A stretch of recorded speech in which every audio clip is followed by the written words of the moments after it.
Bonjour à tous nos participants qui se joignent à nous. Bonjour Georges, comment vas-tu? Bonjour Joanne, bonjour tout le monde. Hussein Balbaki qui est avec nous, Aziz Chaïb et Aziz Taïb. Bonjour chers panélistes. On va prendre quelques minutes pour laisser le temps à nos participants de se joindre à nous. Je vais en profiter aussi pour donner quelques informations sur le cabinet, ainsi que les consignes avant de passer la main à nos 3 experts formateurs qui sont avec nous ce matin pour le bonheur de tous. Donc, je vais repartager quelques minutes mon écran.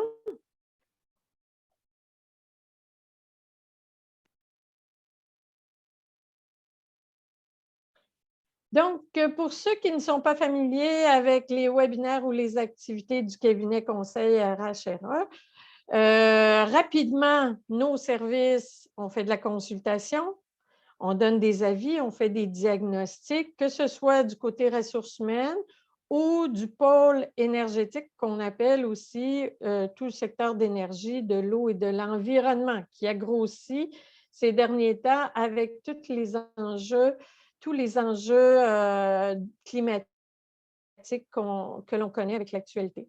Donc, on accompagne les décideurs et les personnes qui font partie des organisations dans la mise en œuvre de leur plan d'action. Les ressources, bien, vous allez en découvrir 3 ce matin, M. Balbaki, M. Elou et M. Taïb, qui sont avec nous. On a des ressources très diversifiées, provenant de différentes origines. Il y a Hussein ce matin qui est de Trois-Rivières, région du Québec, et Taïb qui est à Casablanca, et Georges Elou et M. Chaïb et moi qui sont à Montréal actuellement. Donc, notre engagement, il est simple, hein? Apporter une intervention significative qui va vous permettre d'atteindre vos objectifs, qui va faire avancer vos plans stratégiques.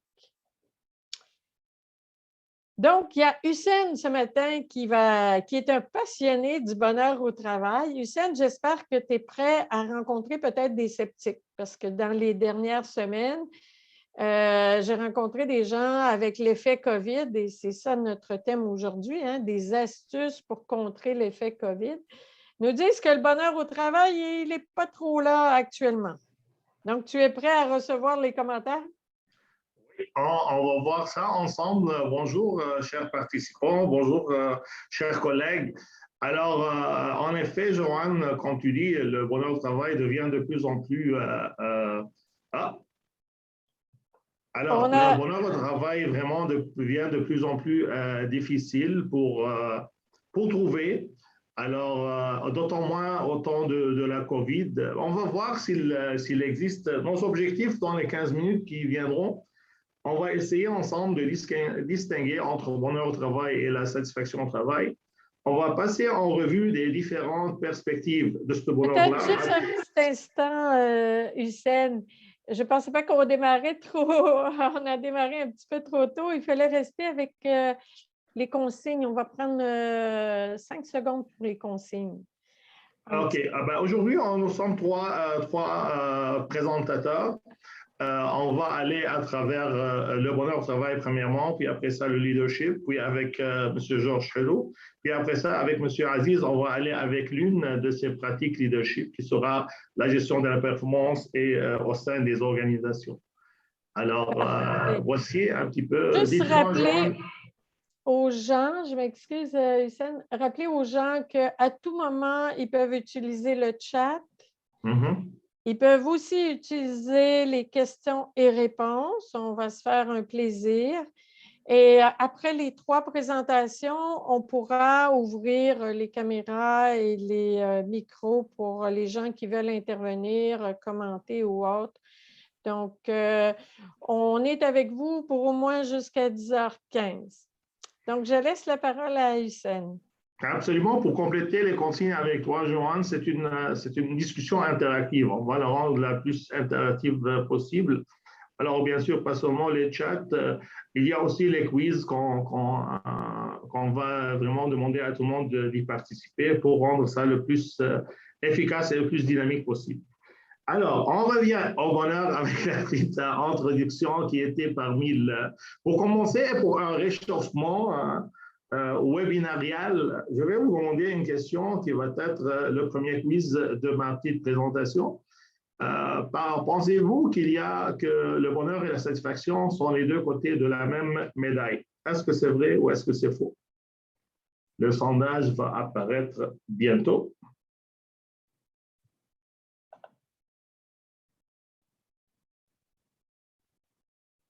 Je vous encourage de participer. Une petite participation ce matin. Vrai, faux, vrai, faux. Il y a une petite compétition là-dedans. Ah, la compétition s'aggrave. OK, 50-50, intéressant. On va se donner une petite trentaine de secondes avant de fermer le sondage.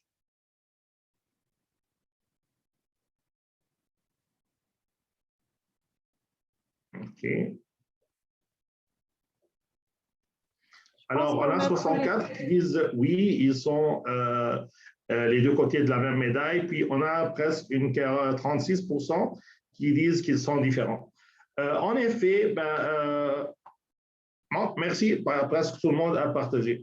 En effet, ils sont différents, sont un peu différents, mais je comprends ceux qui ont dit qu'ils sont les deux côtés de la même médaille, parce qu'on peut dire que la notion du bonheur au travail est récente et la notion du bonheur au travail, elle vient complémentaire, si vous voulez, de la satisfaction au travail. En d'autres termes, la différence entre les deux, c'est vraiment que le bonheur au travail, c'est l'équilibre penche en faveur du positif sur le négatif. Académiquement parlant, je fais mon doctorat dans la même thématique. Académiquement parlant, c'est vraiment tout ce qui est énergie positive, tout ce qui est psychologie positive. Il est un profond sentiment de satisfaction. Si je permets de dire, il est un sentiment durable, si vous voulez, de la satisfaction du travail. Et enfin, la satisfaction au travail, elle vient du fait d'avoir des besoins satisfaits à travers un travail qui répond aux attentes de l'individu. On va voir au fur et à mesure vraiment quelles sont les caractéristiques du bonheur au travail. Moi, j'ai fait, si vous voulez, une étude pilote autrement dit, un sondage sur LinkedIn dans lequel j'ai demandé la question suivante. J'ai envoyé à plusieurs contacts de mon réseau LinkedIn pour leur demander comment définiriez-vous le bonheur au travail en fonction de votre expérience personnelle et professionnelle et de vos interactions avec les autres. Entre guillemets, merci de partager vos réflexions par Zoom chat ou après ça par courriel si vous voulez. Le sondage, il a pris place dans une trentaine de villes/pays, comme vous voyez, du Canada, de l'Arabie Saoudite, de l'Égypte, Koweït, Liban, Spain, Ontario, là où vous voulez. Les réponses les plus répétées, si vous voulez, ou les plus attrayantes, j'ai reçu quelques émotions positives et agréables de Canada, rétroaction ou feedback positif, soutien, flexibilité, environnement de travail et culture organisationnelle. J'ai aussi reçu sur le leadership, le rôle du manager, respect, appréciation. On a reçu aussi l'avoir, le soutien de votre manager, être apprécié et passionné au travail. Quand les employés sont en responsabilité, attentes claires, puis avoir un patron et des collègues coopératifs. Je termine par cette là sur quelques réponses. J'en ai eu à masse. Vraiment, les participants étaient assez généreux.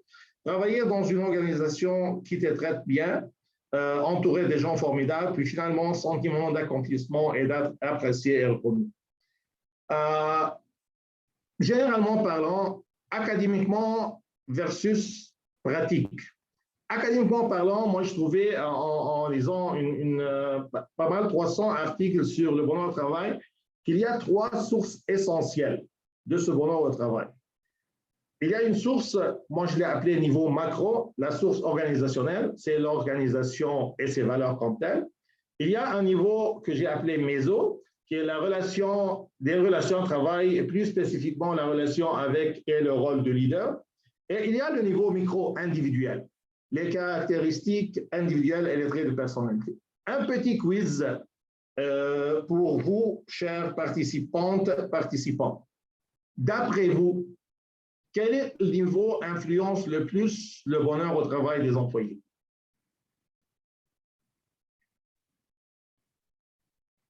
Je vous encourage à participer. Alors, c'est-tu le niveau macro-organisation, c'est-tu le leader ou c'est-tu les traits individuels?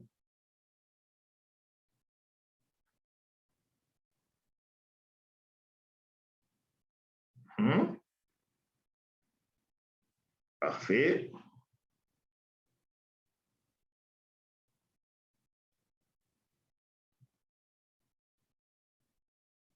On se donne une petite demi-minute peut-être?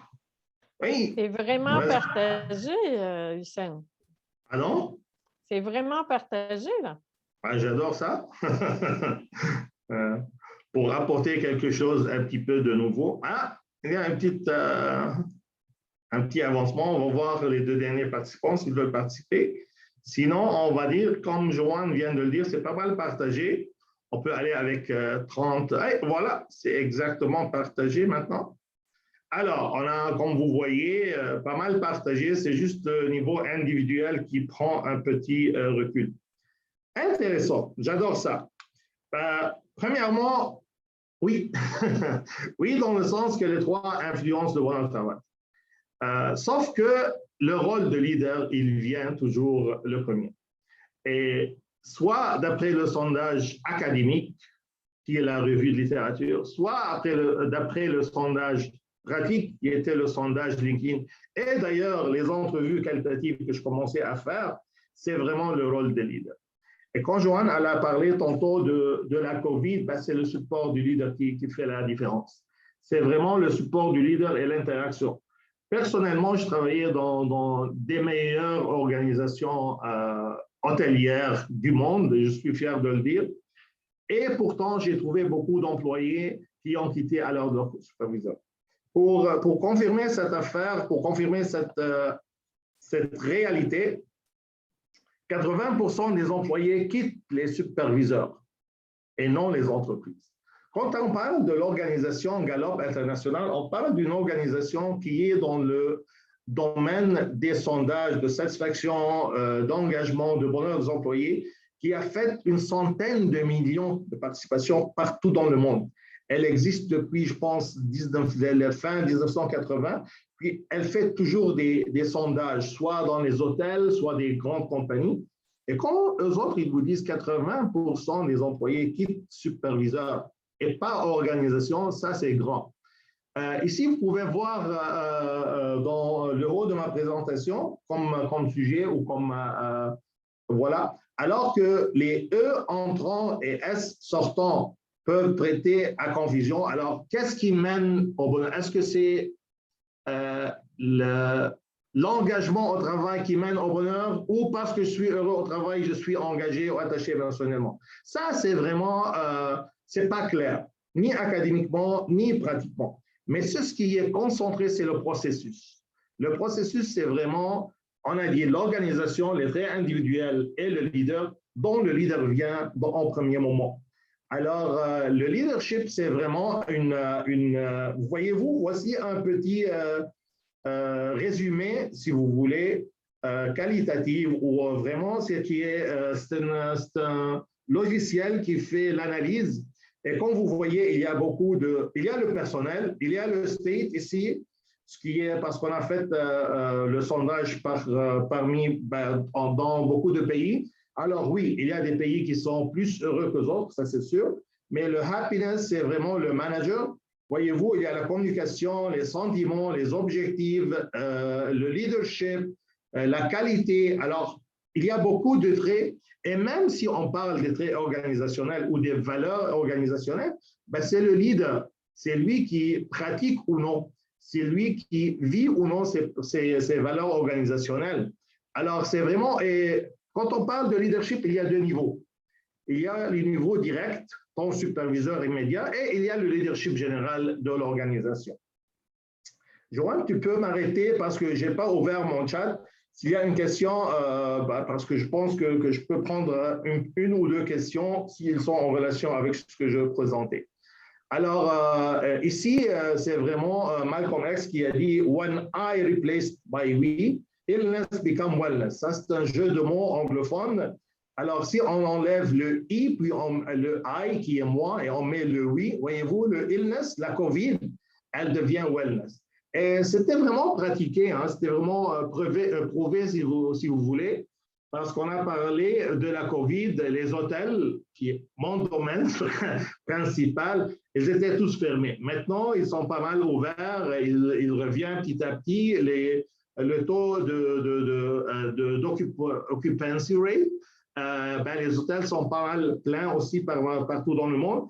Alors, voyez-vous, ça va marcher un jour. Mais il reste, comme Gabriel Garcia Marquez, l'un de mes auteurs favoris, lui, il a parlé de l'amour au temps du choléra.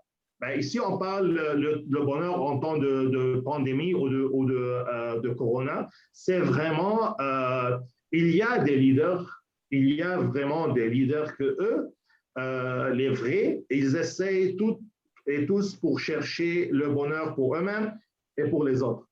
Et quoi que soient les circonstances, c'est vraiment grâce au leader et ses pratiques et son support organisationnel, parental, si vous voulez, des employés qui rend le bonheur au travail et qui rend la création de climat de bonheur au travail faisable. Alors, pour aller plus loin, je vous invite, et vous seriez les bienvenus à participer à une séance qui va être plus que 15 minutes, c'est sûr, pour le bonheur au travail. Avec le sourire de Joanne, je passe la parole à elle. Merci, merci Hussein pour ouvrir cette présentation, ce webinaire RH-là pour tout le monde. Mais j'ai une petite question qui a été soulevée récemment. J'ai fait une présentation sur la rétention du personnel et effectivement, on soulevait cet élément-là, ce facteur-là très important du rôle du manager. La question qui est posée, est-ce que ce n'est pas trop mettre de pression sur le rôle du manager, comme quoi le bonheur des employés repose sur une seule personne? OK, ça c'est une question très légitime et très intéressante. Je comprends parfaitement. Quand on parle du bonheur, c'est pour cela c'est le bonheur au travail. C'est le bonheur durant mes 8 heures de shift, là, de mon quart de travail. Ce n'est pas mon bonheur quand je sors à l'extérieur. Oui, le manager, l'idée, les gens, ce n'est pas facile. Et d'être en position de manager, cela veut dire que tu as plus de capacités, tu as plus de capacité, tu as un plus grand salaire finalement. C'est pour cela que tu as la responsabilité, au moins au milieu de travail. Et d'ailleurs, tu connais comme moi, Joanne, qu'il y a beaucoup de gens qui s'enfuient de leur malheur de vie à aller pratiquer quelque chose qu'ils aiment. Quelqu'un qui a des soucis familiaux, des troubles à l'extérieur, quand il est au travail, il s'épanouit au travail. C'est grâce au leader. C'est le leader qui vient le pousser à continuer ou arrêter ce bonheur-là. Oui, ça, je suis d'accord. Il faut garder quand même une partie qui appartient à l'individu aussi. Donc, ton bonheur au travail ne doit pas dépendre que de l'extérieur, je pense. En tout cas, c'est mon avis aussi avec la pratique. Absolument. C'est pour cela qu'il y a les trois raisons essentielles du bonheur. C'est l'organisation comme telle. Je suis totalement d'accord avec toi. J'ai reçu quelques exemples de Singapour, qui est pas mal l'une des pays les plus heureux. Et les individus sont caractérisés par le bonheur. Alors, qu'est-ce qui se passe? Là, j'ai un bon superviseur, j'ai un mauvais superviseur, je suis content au travail. Alors, ça, c'est vrai. C'est pour cela. Mais généralement, comme je t'ai dit, les gens qui quittent des entreprises, 80% entre eux, ils quittent vraiment leur superviseur. Parfait. Merci beaucoup, Hussein. Je vais te laisser présenter Georges. Puis, je rappelle juste aux gens qui peuvent te contacter et ils vont aller sur le site à la fin de la présentation où on donnera les liens pour le site. Parfait. Alors, étant donné que j'ai parlé vraiment de la gestion puis du leadership, je pense que notre collègue, l'expert en leadership, il va nous parler pas mal avec l'une des challenges, des défis de management. À toi la parole, Josh. Merci, Hussein. Puis aujourd'hui, tu viens de me faire découvrir un nouveau mot, la méso, là, que j'ai vraiment jamais utilisé dans ce contexte-là de micro, macro et de méso. Puis oui, on va parler de méso ici, du rôle du leader quelque part dans toute cette situation très turbulente, très complexe dans laquelle on vit. Je partagerai dans les prochaines minutes avec vous 5 astuces pour gérer des situations difficiles avec nos collaborateurs. Comment est-ce qu'on fait avec ces différentes situations qui nous empêchent vraiment d'être dans une performance continue et dans ce bonheur au travail aussi. Commençons avec un premier sondage que je vous propose, puis c'est un sondage et en même temps comme un genre d'introspection que je vous propose de faire. La question est la suivante.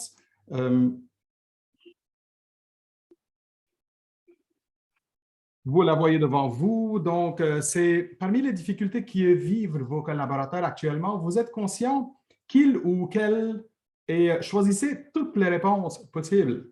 Puis, je vous dis que l'objectif principal est plus que le sondage, c'est beaucoup plus un genre une autoréflexion, une introspection autour de est-ce que je suis capable de voir toutes ces problématiques qui existent donc, dans nos équipes? Faites vos choix, choisissez toutes les réponses qui vous semblent correctes et logiques, puis que vous avez certainement observé, vu dans vos équipes, puis faites vos choix. Et n'oubliez pas de cliquer sur envoyer ou soumettre vos résultats pour qu'on puisse les voir. Pendant ce temps-là, là, j'aimerais juste vous parler aussi de quelques-uns. Là, c'est comme le manque de concentration qui est une des problématiques qui sont les plus actuelles d'aujourd'hui. C'est les gens, ils travaillent de chez eux, puis ou bien en mode hybride. Il y a pas mal de gens qui ont commencé à partir donc à revenir en mode hybride au travail quelques jours par semaine. Puis c'est tellement mêlant. Où est-ce que j'ai mis ces documents-là? Est-ce que je les ai laissés à la maison? Est-ce que je les ai pris au travail? Il y a une fois là que j'avais une participante qui était arrivée en retard à la formation. Puis sa raison, c'était désolé, j'ai oublié mon ordi à la maison. Je suis parti comme une folle le matin pour aller emmener mes élèves à l'école, puis j'ai oublié mon ordi à la porte. Donc, on oublie vraiment les outils essentiels des fois, tellement on manque de concentration, puis tellement on n'est pas habitué, donc on change dans nos habitudes, là-dedans. J'ai déjà 7 personnes qui ont répondu. Je vais partager les résultats avec tout le monde. Puis je vois que le stress est OK, c'est celui qui est le plus apparent, oui, parce que surtout aussi c'est au niveau du comportement, on le voit, les gens sont stressés, ils ont peur, et ça devient aussi une des conséquences qui est le deuxième choix qui était le plus coché aujourd'hui, c'est celui qu'ils deviennent irritables. Les gens ont des comportements qui ne sont pas favorables à ce qui se passe actuellement au travail. Qu'est-ce qu'on fait comme leader dans l'organisation? Comment on devrait agir? Je partage avec vous quelques astuces. Je vais commencer avec la première qui est vraiment au niveau très, très humain, qui est celle de connecter et de discuter avec votre monde. Ben oui, c'est aussi simple que ça. Parler de météo, parler de comment ça va, la vie. Puis aller au-delà de juste comment ça va, très superficiel, là. C'est pas comme juste bon, comment ça va, puis j'espère que tu vas bien. Mais aller un peu plus à vraiment s'intéresser authentiquement à comment ça va. Aller au message qui est derrière le message, puis de s'intéresser, c'est quoi la réalité de l'autre personne? Qu'est-ce qui se passe avec cette personne-là? Comment ça se fait qu'il se concentre ou qu'il manque de concentration? Pourquoi? D'où vient ce stress-là qu'on vient de mentionner? D'où viennent ces différentes problématiques? Puis surtout, d'être actif dans la discussion et dans la communication avec ces personnes. Nos réunions aujourd'hui commencent de façon très, très bizarre. Hein? Les réunions en virtuel, surtout, ça commence par « OK, allons-y, il faut qu'on soit efficace. » Puis les gens sont « Bonjour, est-ce qu'on peut prendre une minute pour juste se saluer? » On ne prend pas le temps de reconnecter, de jouer, de rigoler, de partager. On peut faire des activités de jeux brise-glace. On peut envoyer des jokes de temps en temps, des anecdotes, des caricatures. On peut faire de sorte à ce que même quand on est en mode vraiment pas tout le temps au travail, puis les gens sont en mode remote, en mode télétravail, ils peuvent se reconnecter et vraiment partager beaucoup plus que juste de l'efficacité des opérations, mais aussi de partager au niveau de l'humain en tant que tel. Une deuxième astuce serait au niveau de la confiance. Est-ce que je fais confiance à mon équipe? Puis, on l'a vécu beaucoup en début de pandémie, de période de pandémie, quand les employés sont partis chacun de son côté en mode télétravail. On a vu des gestionnaires devenir fous parce qu'ils ont manqué de contrôle sur ce qui se passe dans leurs équipes.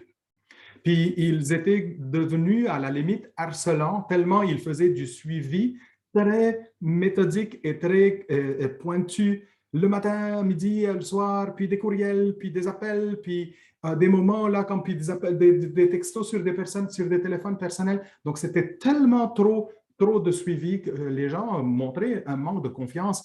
Et ce manque de confiance affecte certainement ce qu'on appelle le climat de sécurité psychologique. La question qu'on se pose ici, est-ce que les gens dans mon équipe se sentent en sécurité psychologique ou est-ce qu'ils se sentent comme en train qu'il y a quelqu'un qui les inspecte, puis au moment où ils vont faire une faute, là, comme je t'ai eu, là, puis ensuite tu vas avoir des conséquences négatives par rapport à ça. La sécurité psychologique amène les gens à participer davantage. Elle amène les personnes à ce qu'elles puissent prendre des initiatives, faire des erreurs et apprendre de leurs erreurs. Oser dire non, oser exprimer leur point de vue. Tout l'inverse, c'est quand l'environnement de sécurité psychologique n'est pas là. Pour instaurer tout cela, la confiance demande quelque part le courage. Ça demande à ce que quelqu'un soit dans un mode courageux pour qu'il puisse dire « je vous fais confiance, puis j'ai le courage de vous faire confiance et de recueillir toutes les conséquences possibles ou d'avoir toutes les conséquences possibles quand ça ne fonctionne pas pour vous aussi. » Dans ce domaine de confiance, il y a tout le volet de responsabiliser mon équipe. Puis responsabiliser les personnes dans mon équipe veut dire leur demander et leur donner le droit de prendre en charge. Puis aussi de leur permettre de ne plus avoir à revenir avec moi pour valider à toutes les 5 secondes. On voit des personnes qui sont à checker avec leur boss. Est-ce que je vais bien? Puis est-ce que je suis dans le bon sens? Puis le boss lui dit oui. Puis qu'est-ce que je fais dans la deuxième étape? Voici la deuxième étape. Donc, ils sont en mode trop présent dans la performance ou dans les opérations de leurs membres des équipes que ça amène les gens à ne plus avoir la latitude de pouvoir mettre des choses en place. Puis à travers tout ça, la confiance amène à ce que les gens apprennent de leurs erreurs, apprennent des expériences, puis à ce qu'ils puissent se développer. Il y a toute une courbe d'apprentissage ici à considérer. Comme troisième élément, la troisième astuce est au niveau de l'accommodation. On a vu durant les mois passés, quand on a su que le monde allait passer d'un mode full télétravail vers un monde qui est plutôt équilibré entre télétravail et hybride, on a envoyé plein d'organisations qui ont envoyé des sondages à leurs employés. Qu'est-ce que vous aimeriez faire pour la prochaine période? Voulez-vous rester à la maison à 100%? Voulez-vous retourner à 100% au bureau? Puis je vous confirme qu'il n'y a aucune de ces organisations qui est sortie avec une majorité de points de vue puis qui a dit, OK, puisque la majorité en veut ça, voici la politique. Tous ces sondages-là ont déduit qu'il n'y a pas une réponse aujourd'hui qui va être favorable pour tout le monde.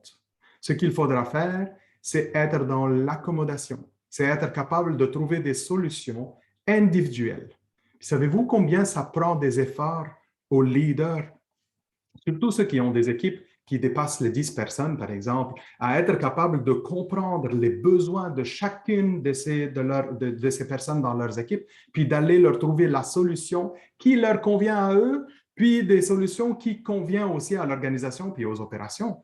Si je vous mets cette image-là devant vous, c'est une image qui parle beaucoup. Ça explique un peu la différence entre l'égalité et l'équité. Puis l'égalité serait d'offrir la même solution pour tous.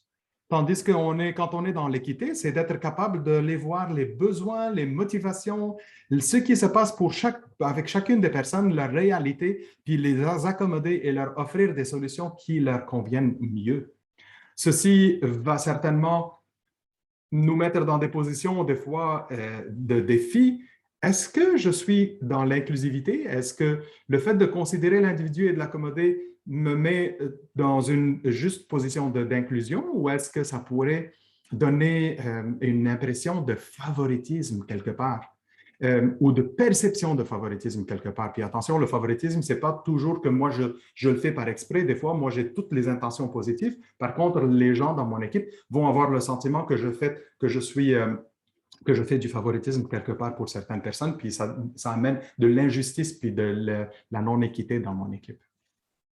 Comme quatrième outil, il faudra toujours être conscient de c'est quoi les outils qu'on utilise. On a vu des leaders pendant la période passée envoyer des courriels, mais des centaines, des milliers de courriels. Ils pensaient que le courriel et le fait de communiquer avec des courriels allait garder les gens connectés puis informés, puis les gens ne lisaient plus les courriels tellement ils en recevaient. Puis nous autres, là, chacun de nous, là, comme faites un genre d'introspection et dites là combien de courriels vous recevez, puis êtes-vous intéressé à recevoir autant de courriels? Il y a d'autres moyens à utiliser pour favoriser cette attention ou favoriser cette performance continue ou cette connectivité dans l'équipe. Utiliser l'éclairage des fois ou les textos. Le téléphone, de moins en moins ces temps-ci parce qu'on dirait que les plateformes, le Teams, Zoom, WebEx et autres sont venus remplacer le téléphone. Puis, puisqu'on utilise ces plateformes-là, pourquoi ne pas utiliser aussi de l'appel vidéo? Mettre la vidéo, c'est sûr que ce ne sera jamais aussi bon qu'en personne, mais c'est toujours bien. Puis, il y a les documents partagés, ce qu'on appelle des documents collaboratifs, c'est-à-dire ouvrir des endroits, des fichiers, puis mettre des dossiers dedans, puis permettre à tout le monde de rentrer pour y travailler en même temps. On dirait qu'aujourd'hui, c'est du temps révolu le fait d'envoyer des attachements par courriel. On envoie de moins en moins des attachements, puis on envoie comme « Voici un lien pour trouver ce document, s'il te plaît, fais-y une validation, puis n'oublie pas de garder des traces sur les corrections que tu as faites. » Puis tout le monde s'en va et travaille en même temps sur ce document collaboratif. Puis n'en parlons pas des autres plateformes ou des systèmes TI. Il y a une des tendances aujourd'hui qui sont les plus en vogue, c'est d'envoyer des vidéos à ses employés. Puis au lieu de faire un appel téléphonique et au lieu d'écrire un courriel, je prends mon téléphone, j'enregistre une vidéo pour 1 minute et demie, puis j'envoie ça par courriel ou directement par texto à ces personnes-là, puis je leur donne et le message avec tout le volet non-verbal et engagement et passion que je pourrais ajouter, ce qui n'existe pas dans les courriels. Et je termine avec ma dernière astuce, c'est aider à prioriser le monde. Ouvrez des conversations au niveau de quelles sont leurs priorités, qu'est-ce qui les empêche de travailler, de quoi ont-ils besoin comme ressources. Validez leur compréhension, permettez-leur de parler, permettez-leur d'expliquer ou d'exprimer leurs préoccupations pour que vous ayez une idée exacte de comment est-ce que vous pouvez les soutenir. Puis, ceci ne veut pas dire qu'il faudra comme juste les garder à leur rythme, puis juste les laisser comme ça. Non, on va les challenger, on va les amener à aller plus loin, mais on va le faire avec beaucoup de bienveillance, avec beaucoup d'écoute, avec beaucoup d'attention, puis surtout dans un esprit de les rendre à eux bien dans leur peau, puis surtout aussi à permettre à toute l'organisation, à notre équipe, d'aller atteindre leurs objectifs. Voici les 5 astuces. Si vous en voulez plus par rapport à ces astuces-là, je vous conseille vivement de rentrer vraiment dans le site de CCRHRE, puis il y a une offre de formation. Vous allez voir, il y a une multitude d'options ou de sujets. Puis si vous en voulez d'autres, n'hésitez pas à communiquer avec nous, avec Joanne, avec l'équipe, pour qu'on puisse vraiment discuter avec vous de qu'est-ce qui serait la meilleure solution pour vos besoins en développement du leadership. Aussi, n'hésitez pas si vous voulez qu'on continue à discuter sur les médias sociaux, vous allez me retrouver sur LinkedIn, Georges Elou, J au début, un J à la fin, il n'y a pas 100 personnes qui écrivent Georges de cette façon-là. Au plaisir d'échanger avec vous en dehors de ce webinaire aussi. Joanne, je te passe la parole. C'est sûr qu'on en veut plus, Georges. C'est tellement riche en termes de contenu et surtout pragmatique aussi. Je pense que les astuces qu'on a mises sur la table, que tu as mises sur la table, sont applicables par les personnes. Deux petits points. On est correct dans notre temps, que j'aimerais revenir. Peut-être Hussein en aura un aussi. C'est sur l'aspect qui nous revient dans les dernières semaines, sur lequel on reçoit beaucoup de demandes. La principale difficulté, je pense que on sait qu'on a des auditeurs de différents continents. Je n'ai pas eu le temps au début de parler. On en a en Amérique du Nord, on en a en Afrique, Maghreb et on en a en France aussi. Mais ici, au niveau du Québec, ce que les managers disent, c'est comment on fait? On a de la difficulté à ramener les gens au travail, dans les milieux de travail. Donc là, c'est les craintes, c'est la confiance des gens après pandémie et tout ça. Ça, c'est une chose. L'autre chose, c'est au début, tu as abordé beaucoup pour se connecter, prendre le temps. Il y a un paramètre culturel là-dedans. Il y a un paramètre, entre autres, que moi, j'ai appris dans mes premiers mandats internationaux. Le temps, on ne le gère pas de la même façon. Et encore une fois, ici au Canada, en tout cas, dans les pays où on gère très serré le temps, on a tendance à penser que c'est du temps perdu. Je vais commencer par répondre à la première question. J'aurais une réponse peut-être plus restreinte pour nous aujourd'hui. Mais l'idée principale, c'est de se poser la question pourquoi on veut que les employés reviennent au travail. Juste être sûr de répondre à l'essentiel de quelles sont les raisons que je veux que les employés reviennent. Si moi-même et l'organisation et toutes les personnes, on est convaincus de l'importance de ces raisons-là qu'on va être capable d'en déduire, ben oui, certainement, on va tous s'engager à revenir, que ce soit en temps plein ou que ce soit en temps partiel pour revenir au travail. Mais sinon, si les réponses ne sont pas comme vraiment comme solides, je me demande là comme est-ce qu'il faudra vraiment revenir au travail, puis est-ce que c'est essentiel, c'est nécessaire? Puis est-ce qu'on n'est pas dans une nouvelle phase de réimaginer le monde du travail par la suite de la pandémie? Il faut oser dire que oui, l'avantage du télétravail, il y a beaucoup, beaucoup d'avantages là-dedans. Oui, il y a des inconvénients, mais il faudra vraiment réfléchir dans l'équipe et trouver la meilleure solution pour répondre à ces besoins. Puis vraiment, ces besoins sont beaucoup plus particuliers pour certaines entreprises. Puis pour la notion de temps, je suis tout à fait d'accord avec toi, Joman. Aujourd'hui, dans les ateliers que j'anime, je fais exprès de commencer, par exemple, avec des brise-glaces. Puis la première question que je pose après le brise-glace, je leur dis, pensez-vous qu'on a perdu notre temps à faire ce brise-glace-là? Puis tout le monde, j'ai jamais eu quelqu'un qui m'a dit, oui, on a perdu notre temps. Tout le monde a dit, ben non, ça nous a permis de parler, de créer le climat, de connecter avec la personne, de se sentir à l'aise, d'ouvrir l'interaction, d'être plus participant. Puis on ne réalise pas qu'il faudra autant investir du temps et des efforts à créer ce climat-là et créer cette connexion que ce n'est pas une perte de temps. Maintenant, certainement, si sur une réunion de 50 minutes, je fais un brise-glace de 20 minutes, on s'entend bien qu'on est vraiment dans la perte du temps, mais quand on est vraiment dans une bonne proportion, on est en train d'investir, on remplace un peu quelque part le temps intuitif de connexion qu'on avait dans le temps. On se rencontrait devant les ascenseurs, sur une machine à café, en rentrant dans une réunion, en sortant d'une réunion. Tout ça, on l'a perdu, là, ce côté impulsif et informel, on l'a perdu. Donc, encore plus important pour se connecter, comme tu dis, parce que c'est le point de départ. Si on n'est pas connecté, on ne pourra pas aller plus loin. Tout à fait. Puis, on va parler encore plus d'implication et d'implication de personnes avec Aziz Taïb dans quelques instants. Il s'en vient. Oui, il s'en vient, puis il va nous parler de cette implication-là des employés, des salariés, des personnes dans les équipes. Merci, Georges. Je vais laisser la parole à Hussein. Merci. Merci, Georges. C'est vraiment intéressant. Joanne, elle a apporté beaucoup de réflexions. On va revenir s'il y aura le temps. Mais pour compléter le lien, comme Georges a dit, on a parlé du bonheur qui est encouragé par le leadership dont Georges nous en a parlé. Maintenant, M. Aziz Chaïb de Casablanca à Belleville. Il va nous parler aussi de l'une de ses pratiques organisationnelles. À vous la parole, M. Aziz.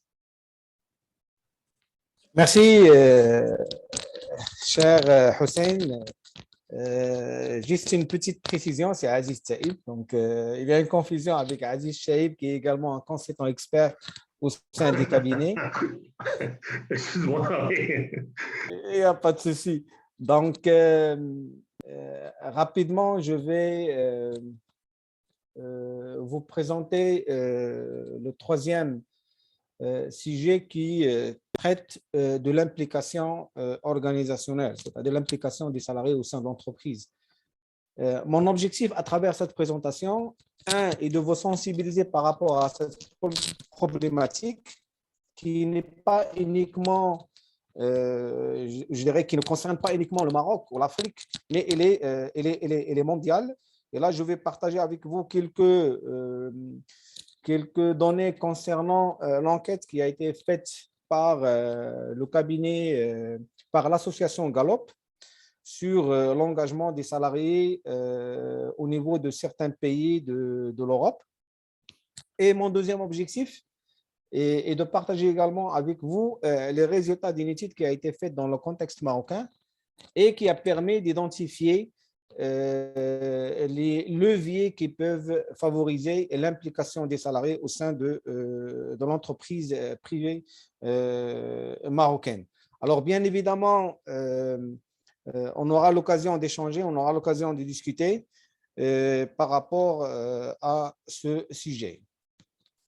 Donc, les points que nous allons voir, je vais parler un petit peu de l'intérêt de l'implication des salariés. Ensuite, on va définir le concept, question centrale, le modèle et la méthodologie de recherche qui nous a permis d'identifier les 4 leviers de l'implication des salariés, les principaux résultats, les axes stratégiques, justement pour mettre en place les 4 leviers au sein de l'entreprise et par conséquent favoriser et renforcer l'implication organisationnelle.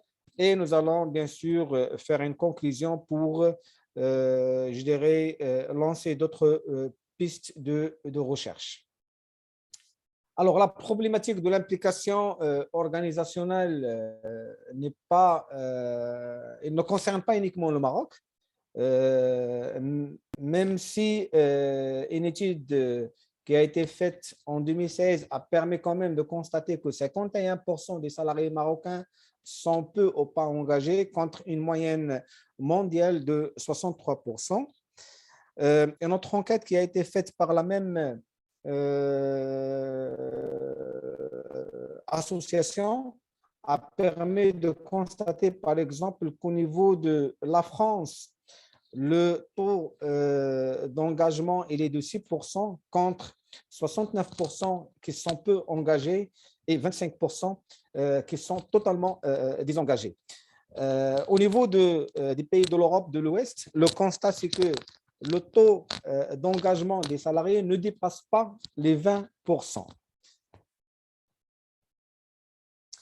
Donc, cette présentation, comme je viens de le dire, a pour objectif de sensibiliser tous les managers RH à la problématique de l'implication des salariés au sein de l'entreprise, mais surtout dans un contexte de crise, dans un contexte de pandémie. Et bien évidemment, le partage de ces résultats permettra sans doute aux personnes, aux participants et à d'autres personnes qui n'ont pas eu l'occasion de participer avec nous, mais qui auront éventuellement le résumé de cette présentation, de voir dans quelle mesure ils peuvent mettre les leviers qui ont été identifiés pour favoriser l'implication des salariés. Alors, il est bien évidemment clair que lorsqu'on parle de l'implication des salariés, automatiquement, on fait le lien avec la performance de l'entreprise. Lorsque nous avons des salariés qui sont engagés, qui respectent les valeurs de l'entreprise, qui réalisent leurs tâches non pas avec obligation, mais par conviction, automatiquement, cela a un impact direct sur leur performance et par conséquent sur la performance de l'entreprise. L'étude que nous avons menée dans le contexte marocain nous a permis d'identifier 4 leviers de l'implication organisationnelle, à savoir la reconnaissance salariale, la formation continue, le partage des connaissances et le respect des valeurs de l'entreprise. Alors, bien évidemment, il y a d'autres facteurs qui peuvent favoriser l'implication des salariés, mais les 4 facteurs étaient, je dirais, les plus cités. Si je prends par exemple la reconnaissance salariale, c'est 28%, le partage des connaissances, c'est 20%, le respect des valeurs de l'entreprise, c'est 18% et la formation, c'est 23%. Alors, comment peut-on définir l'implication organisationnelle? Ce qu'on peut retenir par rapport aux différentes définitions qui existent, c'est que l'implication, elle est très dimensionnelle. C'est-à-dire que l'implication, elle peut être soit affective, soit calculée ou normative. Lorsqu'on parle de l'implication affective, c'est une implication émotionnelle. C'est-à-dire qu'un salarié s'implique émotionnellement envers les valeurs et les objectifs de l'entreprise. Et par conséquent, le salaire décide de passer toute sa carrière au sein de la même entreprise. L'implication calculée, c'est beaucoup plus une comparaison entre les avantages actuels et les avantages qu'on peut avoir si on quitte l'entreprise. Alors, cette comparaison entre avantages actuels et avantages en dehors de l'entreprise permet aux salariés de prendre une décision de rester ou de ne pas rester. C'est une implication instrumentale ou une implication de continuité. Donc, il se base sur l'intérêt. L'implication normative, c'est le fait qu'un salarié considère qu'il a une dette envers l'entreprise. C'est-à-dire, un salarié pense que le fait qu'il a bénéficié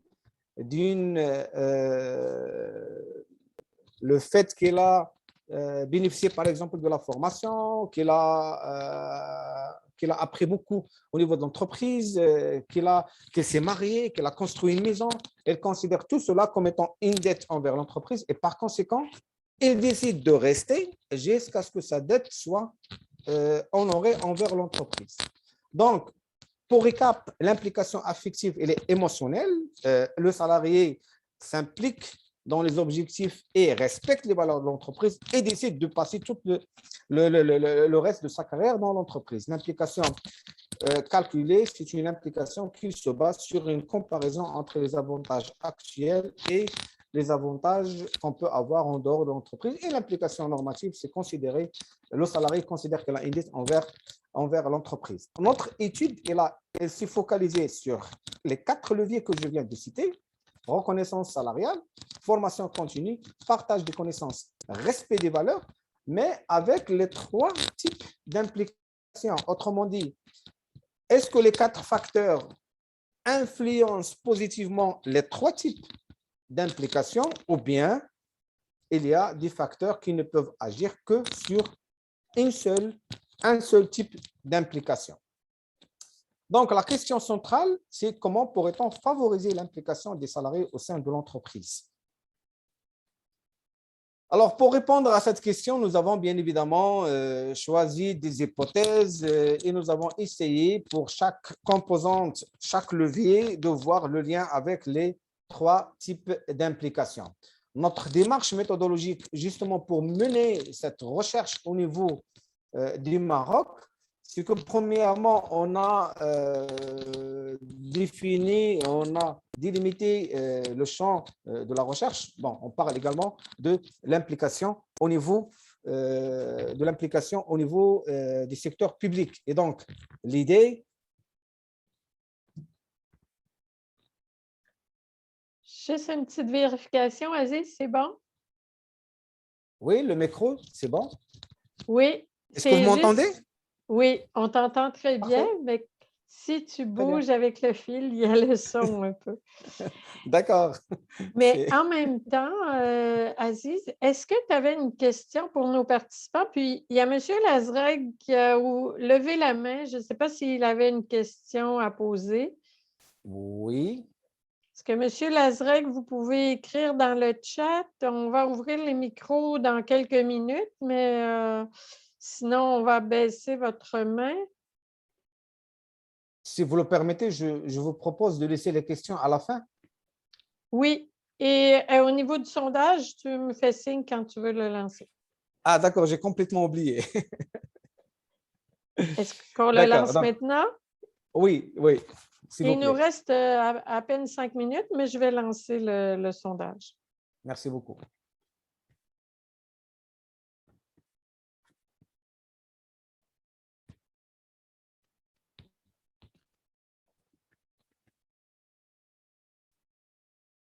Donc, normalement, les gens, vous pouvez répondre à la question. Donc, il s'agit en fait de choisir les leviers qui peuvent favoriser l'implication organisationnelle par rapport à votre contexte.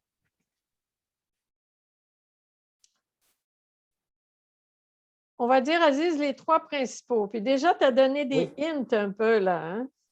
D'accord. Voilà. Formation, gestion de carrière. Là, c'est la formation. C'est bon, c'est la communication.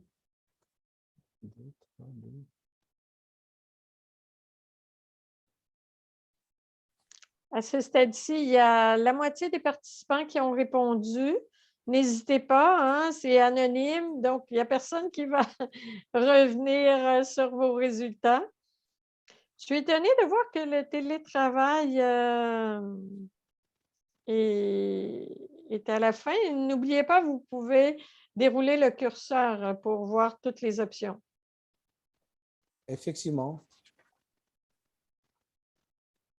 Donc, quelques secondes pour voir. Oui. On va mettre fin. Je vais partager les résultats. Bien. Donc, voilà, on souligne l'importance de la formation, et bien évidemment, suivi de la gestion des carrières et de la rémunération. Bon, ça rejoint en quelque sorte l'étude qui a été faite dans le contexte marocain, avec bien évidemment d'autres leviers que nous allons voir par la suite. Mais la formation représente quand même un pourcentage très important qui est de 73%. Bien. Alors, je vais essayer d'aller un peu vite. Bon, ça, c'est la démarche que nous avons convenue pour réaliser notre enquête. Bien évidemment, nous avons utilisé une démarche qualitative et une démarche quantitative. On s'est basé également sur des entretiens semi-directifs pour laisser les gens s'exprimer de façon libre. Et nous avons mené une enquête anonyme auprès de 200 salariés qui travaillent dans différents secteurs privés au Maroc. Alors, nous avons obtenu 4 résultats. Premièrement, c'est que la formation continue ne peut favoriser que l'implication émotionnelle, c'est-à-dire l'implication affective. Autrement dit, la formation n'est pas considérée comme un avantage au sein de l'entreprise. La formation n'est pas considérée comme une dette envers l'entreprise. Donc, la formation ne peut agir que sur l'implication affective au détriment de l'implication calculée et l'implication normative. Le respect des valeurs de l'entreprise, également, il favorise l'implication affective, mais il n'agit pas sur l'implication normative et calculée. Troisième résultat concerne le partage des connaissances. Le partage des connaissances consiste à mettre à la disposition des salariés de l'entreprise les connaissances dont ils ont besoin pour accomplir de façon performante leur mission et atteindre leurs objectifs. Le résultat nous a permis de constater que le partage des connaissances est un levier de l'implication affective, mais elle n'est pas corrélée avec les 2 autres types d'implication. Le dernier résultat, il concerne la reconnaissance salariale. Et là, c'est différent des 3 autres leviers. La reconnaissance salariale agit sur l'implication très émotionnelle. c'est-à-dire qu'il favorise en même temps l'implication affective, l'implication calculée et l'implication normative. Et c'est pour cette raison d'ailleurs que l'un des principes de la performance au sein de l'entreprise, c'est le respect de l'équité interne et principalement l'équité salariale. Alors, pour mettre en place, pour faire en sorte que la formation soit un levier de l'implication affective, elle est nécessaire en premier lieu de réaliser une ingénierie de formation. Les mesures d'accompagnement sont les suivantes. Augmenter le budget de la formation, offrir de nouvelles opportunités de carrière. Pourquoi? Parce que lors des entretiens semi-directifs réalisés avec les managers RH et les managers opérationnels, les gens disent que la formation peut être un levier de l'implication, mais à condition qu'il y ait une suite pour les salariés. C'est-à-dire que si quelqu'un bénéficie d'une formation, il faut que par la suite, qu'il bénéficie également d'une évolution de carrière. Troisième mesure d'accompagnement, c'est évaluer l'efficacité de la formation. Alors, le constat aujourd'hui, c'est qu'on se limite à l'évaluation à chaud, mais on n'évalue pas l'impact sur les compétences, l'impact sur la performance et l'impact sur la réalisation des objectifs globaux. Et en dernier lieu, quatrième mesure d'accompagnement, c'est évaluer les compétences des salariés. Autrement dit, il faut considérer l'évaluation des compétences comme un des éléments d'entrée les plus importants de l'ingénierie de formation. Comme ça, il y a une cohérence entre les besoins qui sont exprimés et les formations qui sont réalisées. Au niveau de la reconnaissance salariale, au niveau des valeurs de l'entreprise, et nous avons vu que les valeurs favorisent l'implication affective. Premièrement, il faut traduire les valeurs de l'entreprise en comportement quotidien, c'est-à-dire on a la possibilité de faire en sorte que le salarié respecte les valeurs dans ses différentes relations avec le personnel, la hiérarchie et les clients et fournisseurs. Oui, alors en deux petites minutes. Inciter les managers à donner l'exemple. Pourquoi? Parce que sans le respect des valeurs par la hiérarchie, donc on ne peut pas traduire les valeurs sous forme de comportement quotidien, créer un comité d'éthique qui aura comme mission principale de faire le suivi du respect des valeurs et ensuite évaluer le respect des valeurs d'entreprise. Et là, je propose qu'on utilise au niveau des fiches d'évaluation de la performance individuelle les valeurs de l'entreprise qu'il faut évaluer. Troisième point concerne le knowledge management, c'est-à-dire le partage des connaissances. Là, il faut créer une entité ou désigner un knowledge manager, développer la polyvalence, élaborer une cartographie des compétences, mettre en place un système d'info de GRH et mettre à jour les compétences. Cartographie des compétences, c'est tout simplement pour souligner les compétences qui sont stratégiques au sein de l'entreprise. Ce sont ces compétences qui feront l'objet de priorités en matière de renforcement de capacité et en matière de planification de la relève. Dernier point, il concerne l'élaboration de la grille salariale. Là, il faut réaliser la pesée des postes. Il faut également évaluer objectivement le rendement du personnel. Il faut accorder des augmentations annuelles de façon équitable et il faut mettre à jour la grille salariale. L'implication des salariés, elle représente un défi, elle va toujours représenter un défi pour les professionnels RH. Les leviers favorisant l'implication sont nombreux et diffèrent d'une entreprise à une autre. Et il est important de réaliser des enquêtes de satisfaction du personnel pour identifier les facteurs de l'implication des salariés spécifiques à votre entreprise. Voilà, donc il est également important de les mettre à jour. Pourquoi? Parce que les leviers de l'implication des salariés change en fonction des générations et en fonction du contexte de l'entreprise. Merci beaucoup. Je ne vais pas trop tarder. Je passe la parole à Joanne. Merci, Aziz. Désolée de t'avoir bousculé parce que quand même, le contenu et les résultats de cette étude, il faut bien le dire, hein, Aziz, tu as déposé ton mémoire et obtenu ton doctorat il y a à peine 1 an. Exact. Donc là, tu es en pleine implantation, on va dire, de tout ce que tu as brassé pendant quelques années à ce niveau-là.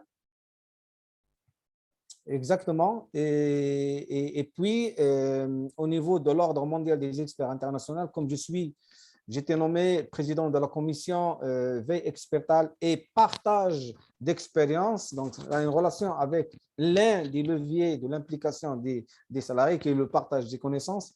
Donc, j'ai une méthodologie, j'ai une démarche, j'ai une vision que je vais mettre à la disposition de l'Ordre mondial des experts internationaux, justement, pour faire en sorte que les experts de cet ordre partagent leur expérience. Merci. Donc, on va ouvrir la discussion et les micros pour nos participants. J'inviterai Hussein, Georges et M. Chaïb aussi à être avec nous. Pour les participants, ça va prendre juste quelques secondes. N'ayez crainte, vous allez passer de participants à panélistes, ce qui va vous permettre, pour ceux qui le désirent, d'ouvrir et les caméras et les micros. Ça va prendre quelques secondes, 30 secondes, et on va mettre tout le monde. On va garder 10 minutes. Il y a déjà M. Touré qui a posé une question à Georges sur les accommodements. Donc, je fais le transfert des participants à panélistes. En attendant, je vais commencer. Joanne, est-ce que tu permets que je réponde à la question? Je l'ai devant moi. Tout à fait. Donc, je vais la lire pour tous. La notion d'accommodement raisonnable est-elle mesurable comme impact de rendement et de satisfaction en dehors du seul critère de coût? Quels sont les autres critères de mesure? Puis c'est Touré qui a posé cette question-là. Il faudra tout d'abord définir ce sera quoi la notion d'accommodement raisonnable. Puis la notion d'accommodement raisonnable est-elle vraiment une notion globalisée pour toute l'organisation ou est-ce que c'est un accommodement qui est un geste de bienveillance qui arrive d'un leader dans une certaine équipe? Donc, si on parle à un niveau très limité qui est celui de l'équipe et celui du leader, le leader, c'est lui qui va décider, puis en principe, l'impact est surtout au niveau relationnel et au niveau de la confiance que ça pourrait installer au niveau du travail et de l'opération de l'équipe. Mais si on va prendre un niveau un peu plus global, qui est celui de l'accommodement raisonnable dans toute l'organisation, puis à ce moment-là, s'il y a toute une notion de jusqu'où ça pourrait aller, puis est-ce qu'on peut se permettre de changer toutes les politiques internes de l'organisation, jusqu'où on peut les défier, les challenger pour pouvoir les modifier et faire différemment par rapport à ce qui était là-dedans. Puis il y a tout le volet s'il y a dans l'organisation des syndicats, s'il y a dans l'organisation des gens ça fait longtemps, qui vivent dans un mode très organisé, très politique, là, correct politiquement, est-ce qu'ils vont être dans l'ouverture? Est-ce que le fait de créer cette notion d'accommodement raisonnable à un large niveau ne va pas créer de la résistance aussi à un autre niveau? Puis au lieu de on résout un problème, mais on ouvre une très grosse problématique ailleurs. J'ai malheureusement pas une réponse unique pour cette question-là. C'est vraiment au niveau de chacune des organisations que ça devrait être évalué. Voilà. Bon, il y a M. Véran qui nous dit « Je suis à moitié dispo car en même temps sur un Zoom. » D'accord. Il n'y a pas de souci, Francis. Je rencontre des petits pépins techniques dans le transfert à titre de webinaire, mais la plupart, vous avez les micros ouverts. Donc, si vous voulez prendre la parole, n'hésitez pas. Je vais au moins ouvrir les micros. Puis, je vais continuer à faire le transfert. S'il y en a qui veulent ouvrir les caméras, il n'y a pas de souci. On a un petit moment. Je vais...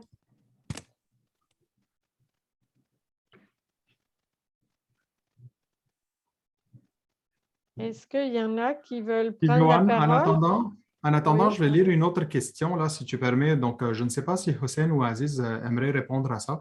Il y a Mohamed qui dit, dans un contexte d'une volonté générale d'opérationnaliser la digitalisation, donc la transition digitale ou la transformation digitale, dans les différents niveaux structurels des entreprises, quel serait l'impact sur le bonheur au travail, la dynamique du leadership et l'engagement des collaborateurs? Est-ce qu'on assistera à la naissance d'un nouveau paradigme de gestion des ressources humaines? Hussein, Aziz, je ne sais pas si vous avez envie de répondre. La question se trouve aussi dans le clavardage des panélistes. Merci, Jean, et merci pour la question pertinente. Justement, mon introduction pour ce sujet est à cause de la déshumanisation, si je sais bien prononcer le nom, des êtres humains. C'est vrai. Il y a des entreprises pour lesquelles c'est une nécessité, le robotisme est une nécessité, mais écoutez, jamais de la vie, là, le service à la clientèle, jamais de la vie tu peux avoir un service personnalisé. Jamais de la vie tu entreras dans un restaurant puis tu vois un robot qui te sert. Jamais de la vie tu tomberas dans un hôtel puis il n'y a personne qui va nettoyer ta chambre. Peut-être, oui, mais le contact humain, il reste là.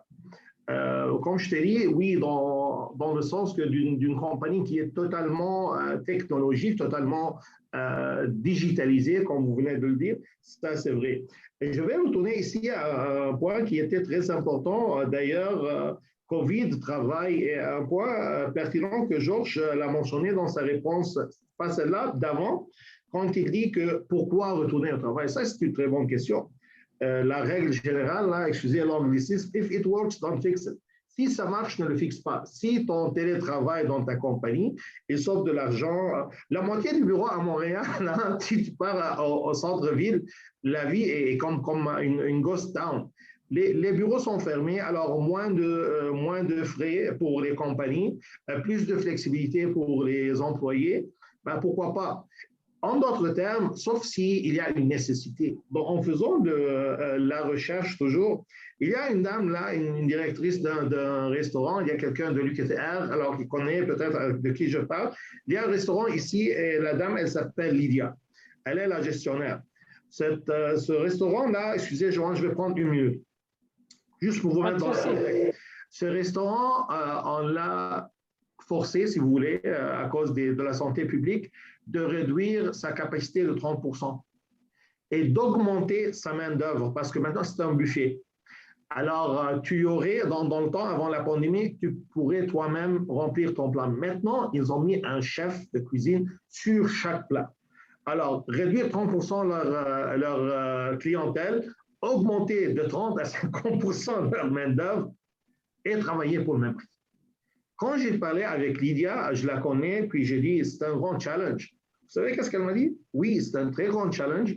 Il faut qu'on s'habitue, mais nous sommes heureux d'être de retour. Voyez-vous, il y a des gens maintenant qui sont heureux parce qu'ils travaillent. Après ce qu'on a vécu là, et pour répondre à ta question aussi, Joanne, ça dépend des pays. Hein. Je parlais avec quelqu'un du Moyen-Orient. Lui, il m'a dit, nous ne sommes pas le Canada. On n'a pas la prestation d'urgence. On doit travailler, on doit trouver quelque chose pour mettre de la nourriture à la table. Alors, ce privilège, on est gâté hein, pas mal avec la prestation et malheureusement, elle a, comme tu as dit, elle a pas mal affecté et puis elle a contribué à la diminution puis la pénurie de main-d'œuvre. Voici mon petit 5 sous sur cette parole. J'espère que j'ai répondu à la question et je donnerai d'autres exemples de l'humanisation dans beaucoup de secteurs. Merci, Hussein. Peut-être, Aziz, si tu peux arrêter le partage éventuellement, je vais revenir avec le partage et puis des rappels au niveau.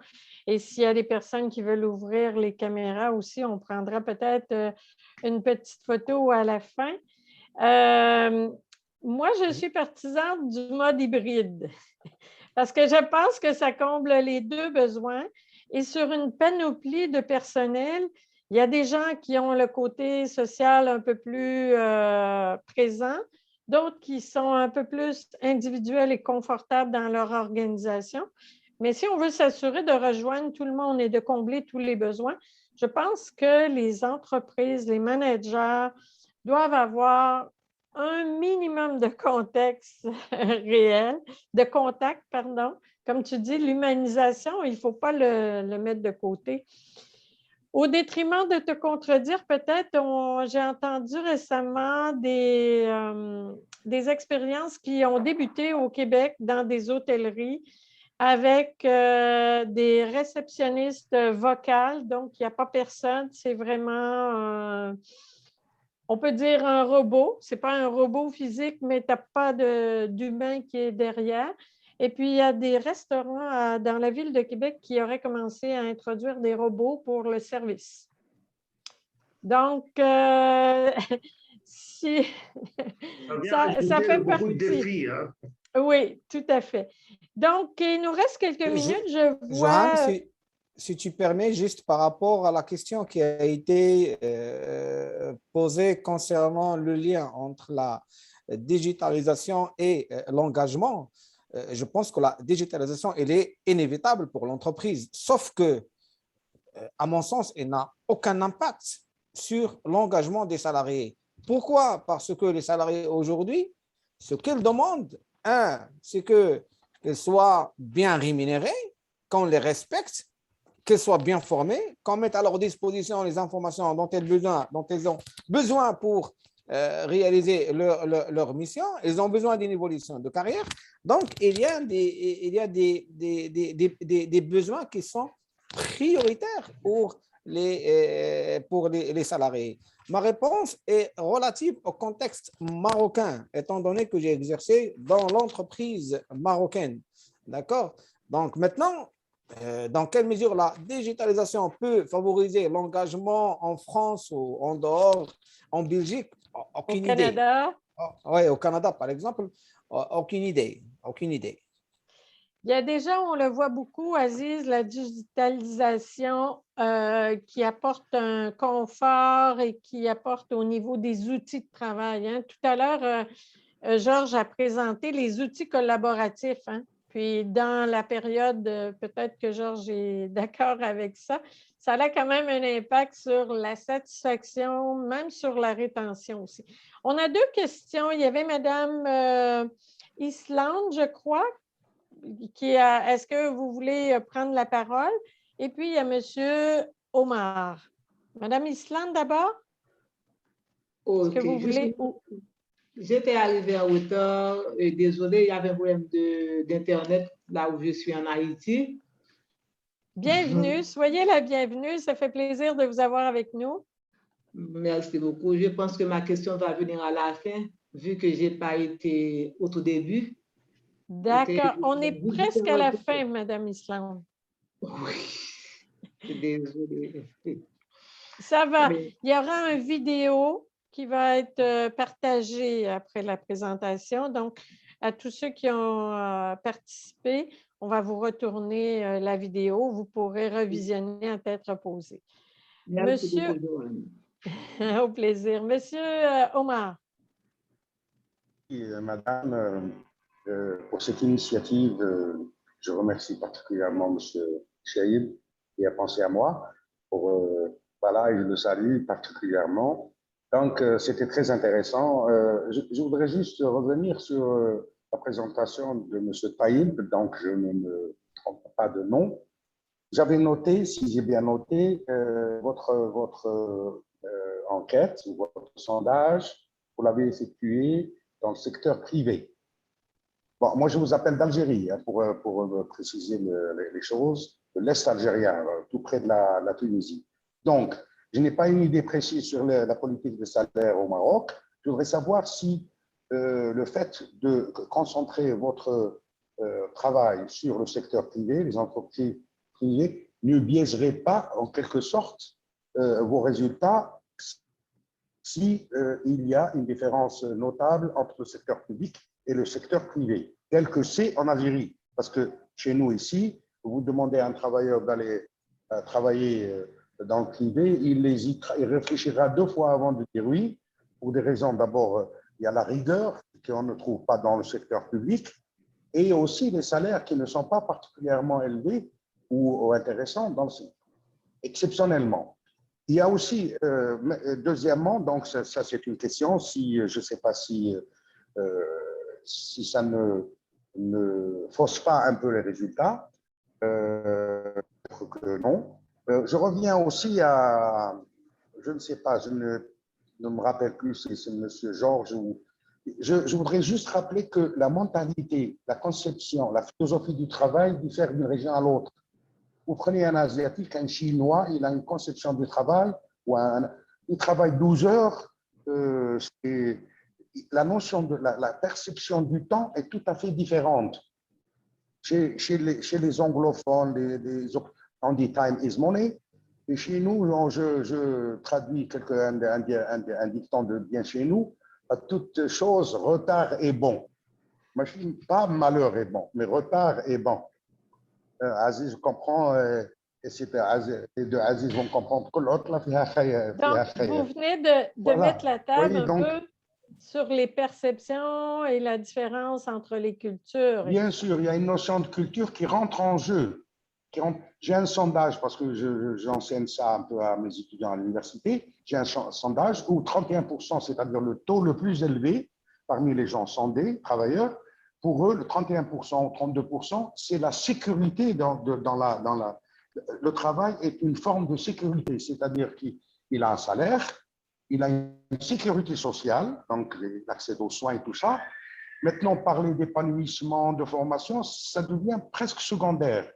Premièrement, il faut qu'il soit rassuré pour sa retraite, pour ses enfants, pour pouvoir accéder aux soins. Parce que si le travail lui donne un Monsieur Omar, oui. je vais redonner la parole à nos trois panélistes parce qu'on va aller vers la clôture. Hein. Vous avez parlé de notion du temps. Il y a un engagement au niveau du cabinet RHRE avec nos participants d'essayer au maximum de respecter notre temps. Mais je vous remercie beaucoup pour votre intervention. Et là, je vais laisser 30 secondes à chacun. En commençant peut-être, Taïb, Georges et Hussein, tu auras l'avant-dernier mot si tu veux. Sur peut-être quelques éléments que M. Omar vient de mettre sur la table, entre autres les différences entre les pays. Est-ce que ça vient changer? On sait que Taïb a déjà mis une nuance. Elle dit « Mon étude, elle vient du Maroc. » Ça, c'est bien. Donc, à toi la parole, Aziz, et après Georges et après Hussein. Bien, merci Joanne. Merci, Sir Omar, pour votre question pertinente. Alors, juste une précision, c'est que c'est l'étude qui a été faite, c'est un travail de recherche, donc c'est une thèse. Et dans une thèse, comme vous le savez, vous êtes professeur universitaire, on délimite toujours le champ de l'étude. Donc, mon travail de recherche, il se focalise au niveau de l'entreprise privée. Donc, c'est un choix qui a été fait. Bien évidemment, il y a une grande différence entre une grille salariale dans une entreprise privée et une grille salariale dans le secteur public. Dans le secteur public, on parle d'échelle, d'échelon, de place. Donc, il y a un rythme d'évolution qui est différent du secteur privé. Je vais aller plus loin. Même dans ma recherche, il touche les différentes catégories socio-professionnelles. Les ouvriers, les agents de maîtrise et les cadres.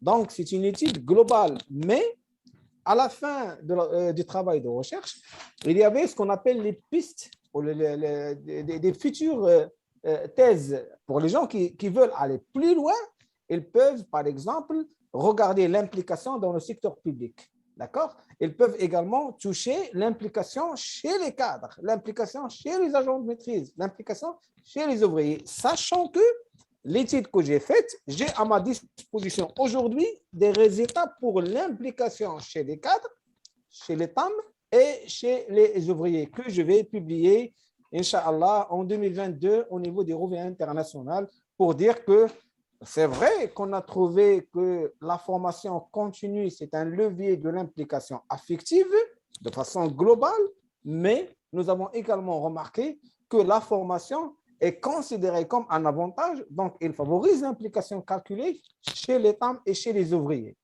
Donc voilà pour répondre à votre question. Merci Aziz. À toi Georges.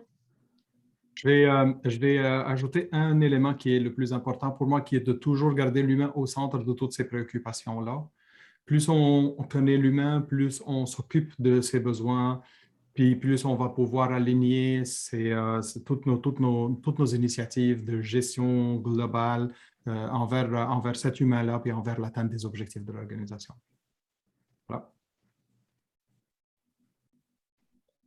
Merci Georges. Et toi, Hussein? Happy life, happy wife. Hein? Happy wife, happy life. Ça, c'est à la maison. Mais pour les organisations, happy employee, happy customer, en fin du compte. Mais je suis complètement d'accord avec Dr. Omar. Écoutez, moi, je me concentre sur les gens qui sont heureux. Alors, mais c'est vrai et certain, et comme M. Aziz a dit, c'est un choix qu'on fait. Alors, quand on fait une étude sur les gens atteints de TDAH, là, on part pour les gens qui sont atteints de ça. Moi, je cherche les gens heureux. Mais ceci étant dit, le sondage est plein, mais je ne dis pas de surprise, là, pour ne pas dire tous les mots, mais j'ai reçu des statements qui sont vraiment loin du bonheur au travail.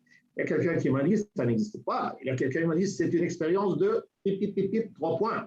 Alors, voyez-vous, c'est vraiment pas tout le monde qui est heureux. Et justement, pour compléter, aujourd'hui, je ne pense pas à être heureux, je ne pense pas à être apprécié, je ne pense pas même à être respecté. Je cherche un travail. Avec tout ce qui s'est passé à la COVID, on parle des pays différents, là. On parle des pays où ils sont vraiment menacés. Imaginez-vous que je suis un immigrant dans un pays quelconque et je n'ai pas de statut, je ne suis pas du pays. Puis là, je n'ai pas de travail, puis mes enfants sont à l'école, puis j'ai un engagement pour la voiture, j'ai un engagement pour la maison, et tout ça arrête tout soudainement. De quel bonheur tu viens me parler? Voyez-vous, oui, il faut être vraiment proche de la réalité. Mais comme je vous dis, je me concentre à chercher le bonheur en temps de pandémie, comme M. Marquez a cherché l'amour en temps de choléra. Voici Mme Sou, là. Ça reste, comme on dit, un work in progress, un défi quotidien pour les managers et pour chaque personne aussi. Je vais aussi laisser… Si tu permets. Oui, tout à fait, c'est ce que j'allais dire, Aziz, n'oublie pas. Je vais partager en même temps l'écran. Je te laisse la parole avant de donner ou d'ouvrir un petit sondage qu'on va demander à la fin. Et puis, juste, Aziz, si tu permets, il y a M. Bachir qui a posé une question à M. Taïb. Comme le temps ne nous le permet pas, vous pouvez aller contacter que ce soit M. Aziz Taïb, M. Georges Elou, Hussein Balbaki via LinkedIn ou encore via le site RHRE. Vous pouvez aller voir et vous pouvez vous adresser à chacun d'entre eux, là. Puis, quand on va vous acheminer la vidéo, on pourra aussi remettre les liens qui vous permettront de poser vos questions directement. Donc, je te laisse la parole, Aziz. Je vais en même temps partager l'écran pour cette fin-là. Très bien. Ça donne réflexion. Bonjour tout le monde. D'abord, je salue notre ami Boubacar Touré qui est, je crois, à Bamako, M. Omar, Madame Hafeda, Madame Souhila, que je connais. Donc, et là, donc, je voulais parler de le concept du bien-être. Je crois que c'est un concept qu'il faut l'impliquer dans la gestion de la ville, la gestion du quotidien, la gestion des entreprises, etc. Ce concept, comme on parle de maintenant ISO 9001, 14001, je crois que ce concept-là qui doit être réflexion pour ça, pour l'instaurer, si vous voulez, dans la gestion de la ville, la gestion de la cité, etc., tout ça.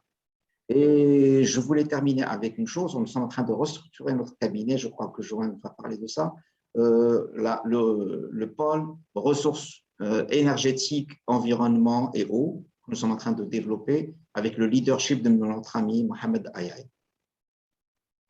Tout à fait.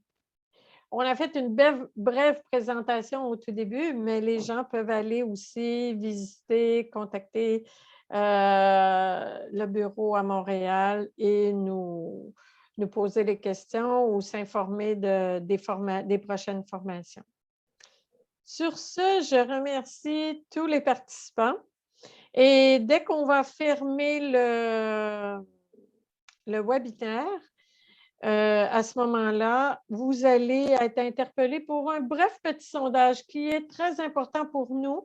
C'est vraiment de connaître votre satisfaction, les sujets qui vous intéressent, de sorte que dans notre prochain calendrier 2022, et on souhaite une bonne fin d'année à tous nos participants, parce que c'est notre dernière activité 2021.